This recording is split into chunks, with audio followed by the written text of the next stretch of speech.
Hi everyone, welcome to a new event in our recap of historical moments in chess history, key moments. We are going to be looking at the Strong Tournament in London, 1899. This had pretty much all the top players in the world in it, including Lasker, who won the tournament. It's like a 30-round tournament, I think a double round robin, so a really serious event here. Now, Lasker actually got off to a pretty poor start. He drew, that's not true. He drew his first two games. He won his third game. So he has 2 out of 3. That's actually not a poor start. My bad. But this is a key moment. A key game, in my opinion.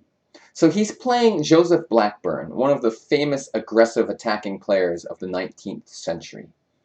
And in this position, it is white to move. And my question to you, what move would you play here? Pause your video, try to figure it out.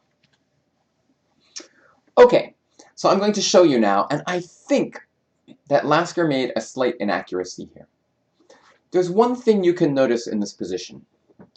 Black has one horrible piece, knight on b7.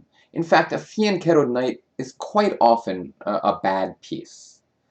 And usually a fianchettoed knight is just not very good.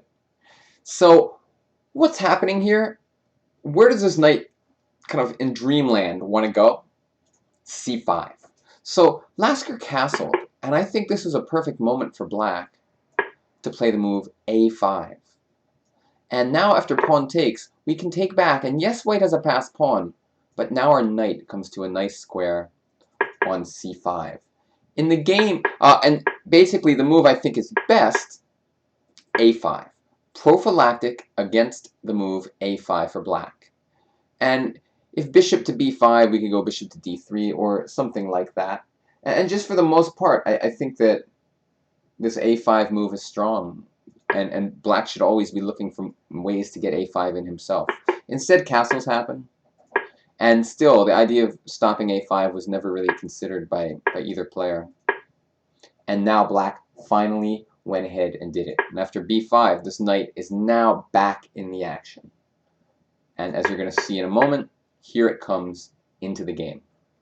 So I think white missed a chance to increase his positional advantage by stopping this idea of a5 and knight to c5.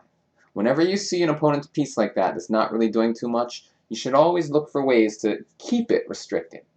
So we're going to continue this game in the next video, because there's one other really cool moment that happens later in the game. Thanks for watching. See you tomorrow. Bye-bye.